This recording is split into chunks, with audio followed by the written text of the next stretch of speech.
আপনি কখনো একটা পর্বতকে দেখে থাকবেন। দিনের বেলায় যদি দেখেন এই পর্বতকে কত সুন্দর দেখতে লাগে।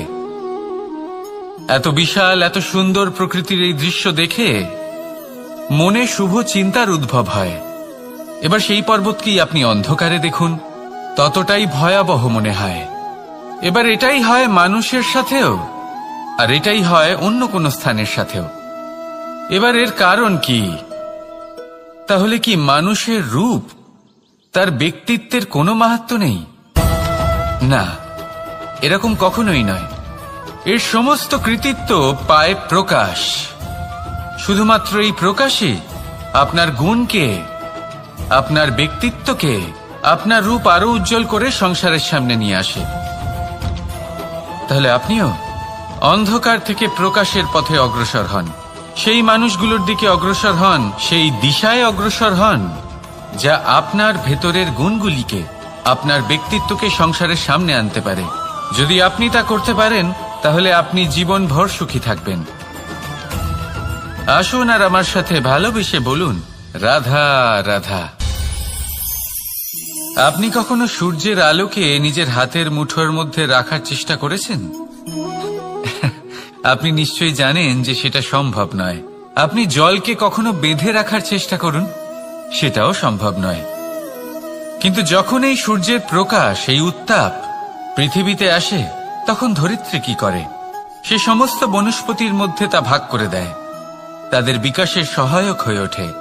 আর এই ধরিত্রীকে পুজো করা হয়, একে ধরিত্রী মাতা বলা হয়। সেই রকমই চন্দ্রমা রাত্রে যখন উজ্জ্বল হয়, নিজের আলো বিকশিত করে, তখন পথচারী পথিককে তার পথ দেখায়। সেই জন্য চন্দ্রমাকে দেবতা বলা হয়। ঠিক সেইভাবেই আপনি কখনো এই প্রকৃতিকে বেঁধে রাখার চেষ্টা করবেন না। একে আগলে রাখতে শিখুন, একে ভাগ করে নিতে শিখুন, ঠিক প্রেমেরই মতো। এই প্রেমকে কখনো নিজের হাতের মুঠোয় আবদ্ধ করার চেষ্টা করবেন না, বরং একে মন খুলে ভাগ করে নিতে শিখুন। এটা যদি আপনি শিখে নিতে পারেন তাহলে নিজেকেও প্রসন্ন রাখতে শিখে যাবেন, অন্যদেরও প্রসন্ন রাখতে শিখে যাবেন। আসুন আর আমার সাথে ভালোবেসে বলুন, রাধা রাধা। দুঃখ কি, ভয় কি, এদের কিছুটা এইভাবে ভাবা যেতে পারে। জীবনে যখনই আপনি কিছু একটা লাভ করবেন, তখন সেটা হারানোর ভয় তার সাথেই চলে আসে। যেমন আপনি যদি ধন অর্জন করেন, ধন হারানোর ভয় তার সাথেই চলে আসে। সম্পত্তি অর্জন করলে সেটা লুট হবার ভয় তার সাথেই চলে আসে। আর এটা জীবনের সাথেও হয়। যেই মুহূর্তে আপনি জন্ম নেন, মৃত্যুর ভয় তার সাথেই চলে আসে। জন্ম না নিলে মৃত্যু কিভাবে হবে? মৃত্যুর ভয় কোথা থেকে আসবে? এবার এই ভয় কি সেটা আপনাকে বুঝিয়ে বলি।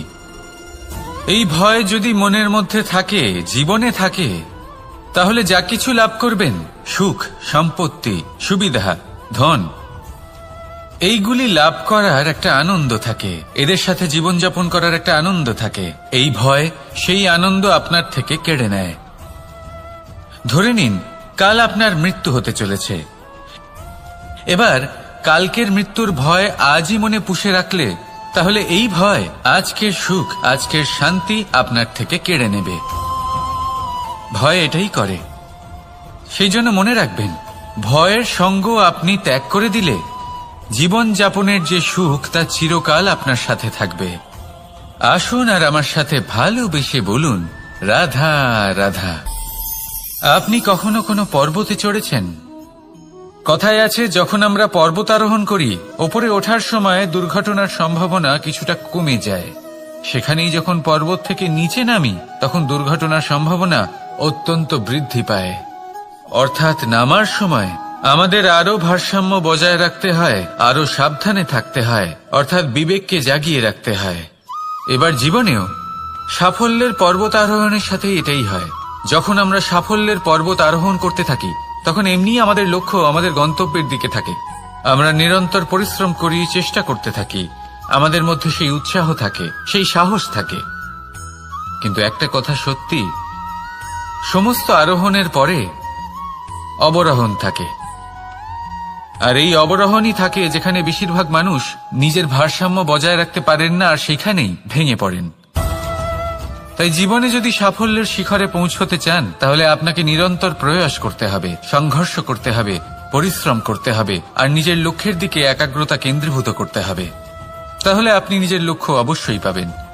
কিন্তু যখন অবরোহণের সময় আসবে, যা নিশ্চিত রূপে আসবেই, তখন আপনাকে সংঘর্ষ করতেই হবে, ধৈর্য ধরতেই হবে, সাবধানে থাকতেই হবে, ভারসাম্য বজায় রাখতেই হবে। এটা হলো অত্যন্ত আবশ্যক, কারণ পরবর্তী সাফল্যের শিখরে আপনাকে পৌঁছতেই হবে, আর তার জন্য আপনাকে সুরক্ষিতভাবে অবরোহণ করতেই হবে। ঠিক কিনা? আসুন আর আমার সাথে ভালোবেসে বলুন, রাধা রাধা। প্রসন্নতা এমন এক অনুভূতি যা আমরা সকলে পেতে চাই। এবার এটা ভেবে দেখুন যে আমরা আমাদের প্রসন্নতার জন্য অন্য কাউকে দায়ী কেন করি। আজও এরকম কিছু করেছে, ওর জন্য আমি দুঃখী হয়ে আছি।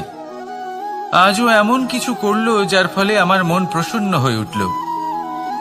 না, আপনাকে স্পষ্ট করে একটা কথা বলে দিই, আপনার প্রসন্নতা না শুধু আপনার নির্বাচন, না শুধু আপনার হাতে রয়েছে, বরং আপনি নিজের প্রসন্নতাকে নিজেই আকৃষ্ট করেন।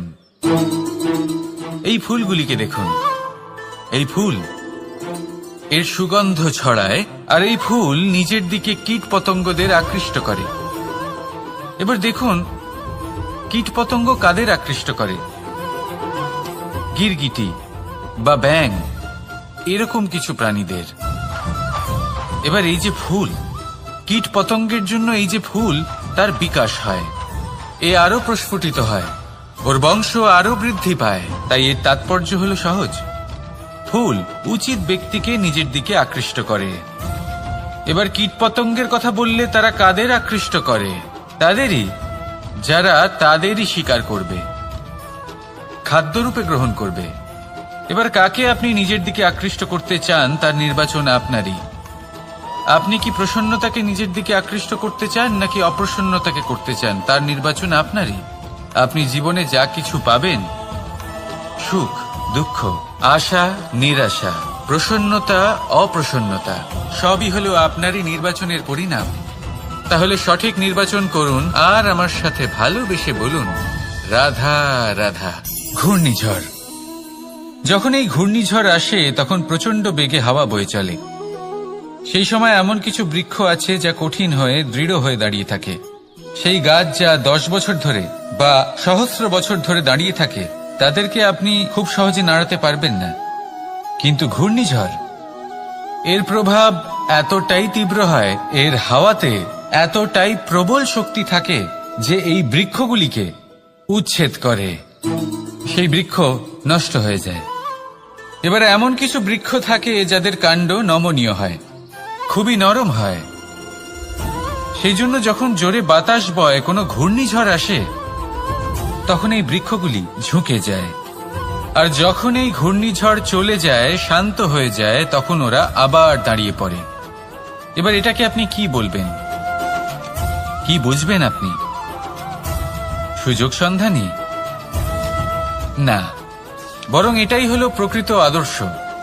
যখন আপনার সামনে এমন কেউ থাকেন যিনি আপনার থেকে অনেক শক্তিশালী, তখন তাকে সম্মান করা আপনাকে শিখতেই হবে। তাই মনে রাখবেন, এই সংসারে যখনই দুই শক্তির একে অপরের সাথে সংঘর্ষ হয়, শুধুই বিনাশ হয়।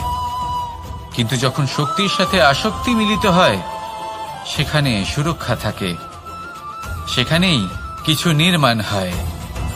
তাই আসুন আর আমার সাথে ভালোবেসে বলুন, রাধা রাধা।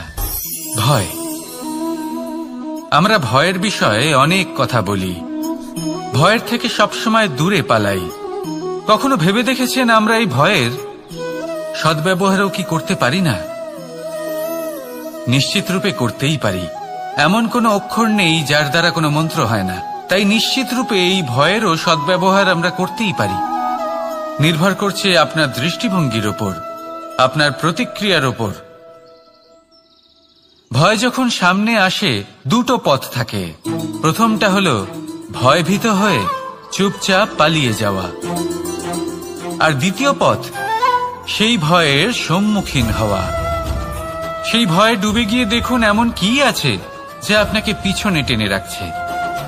নিজের সাহসকে জাগিয়ে তুলুন, নিজেকে আরো শক্তিশালী বানিয়ে তুলুন, নিজেকে আরো শ্রেষ্ঠ বানিয়ে তুলুন, আর আপনার সামনে যা আছে সব প্রাপ্ত করে নিন।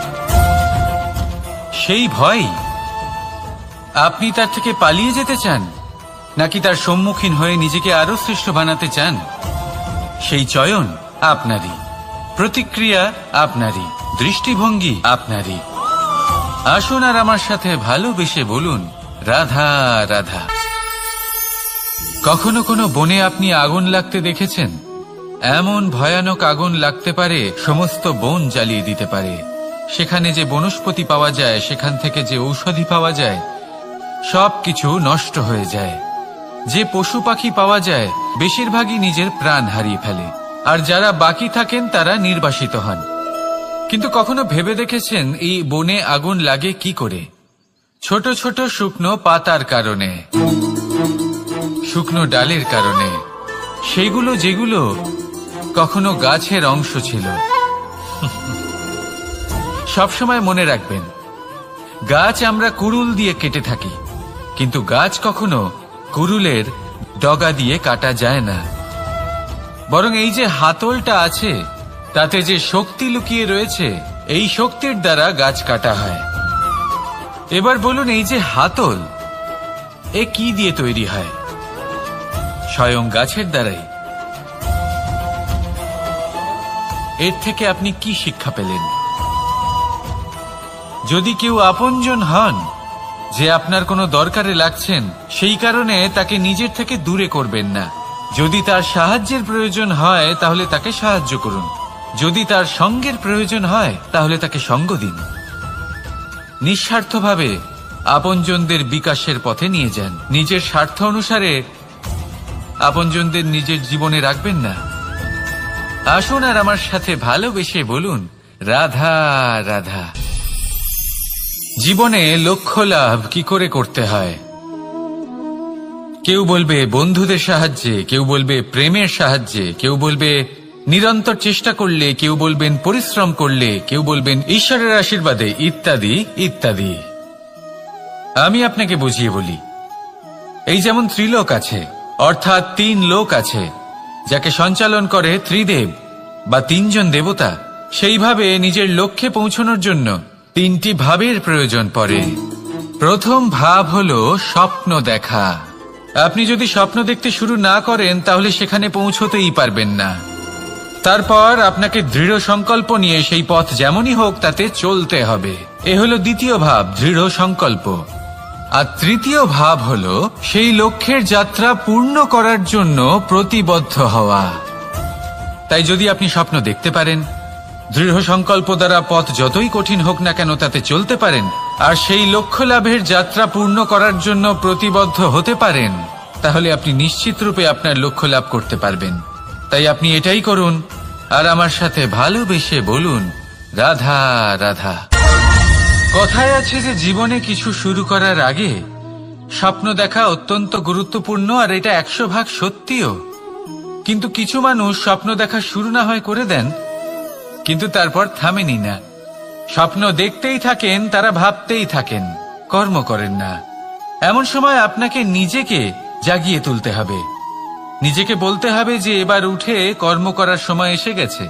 কারণ আপনারা যদি অত্যাধিক বিচার করতে থাকেন, স্বপ্ন দেখতে থাকেন, তাহলে উঠে কিছুই করতে পারবেন না।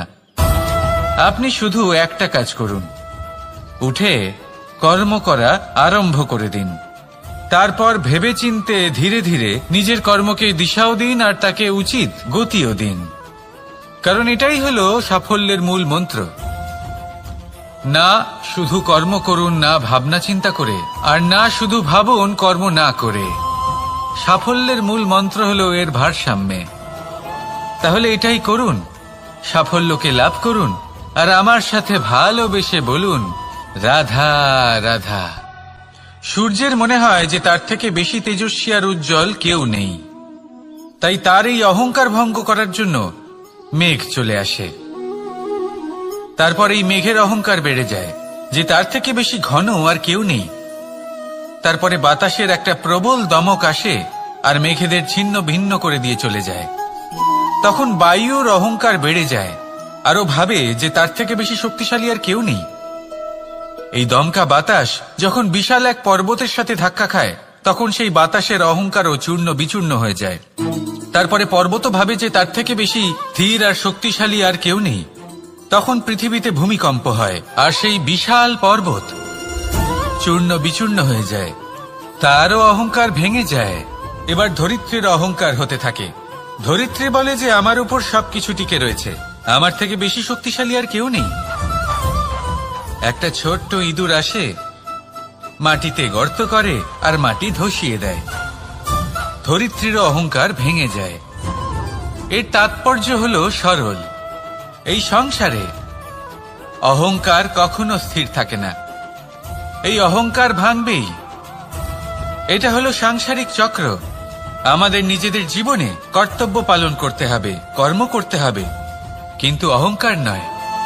যে ব্যক্তি এটা বুঝতে সক্ষম হন তাকে জ্ঞানী বলা হয়। আর যে মানুষ এটা বুঝতে পারেন না, তিনি সারা জীবন শোধ প্রতিশোধ মান অভিমানের এই চক্রে আটকা পড়েন।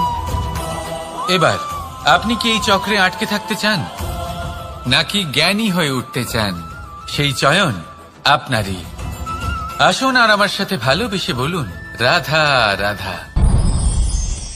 কোন যোদ্ধা জন্ম থেকে যোদ্ধা হন না। তিনি যোদ্ধা হবেন কিনা চয়ন করেন। তিনি যোদ্ধা হবেন বলে তখনই স্থির করেন যখন তিনি পিছু হটবেন না বলে দৃঢ় প্রতিজ্ঞ হন। যদি ওনার সামনে অশুভ কিছু হয়, তার বিরোধিতা করতে দৃঢ় প্রতিজ্ঞ হন, তবেই তিনি যোদ্ধা হতে পারেন। কেউই যোদ্ধা হয়ে এই পৃথিবীতে জন্মগ্রহণ করেন না। আপনি কি হতে চান?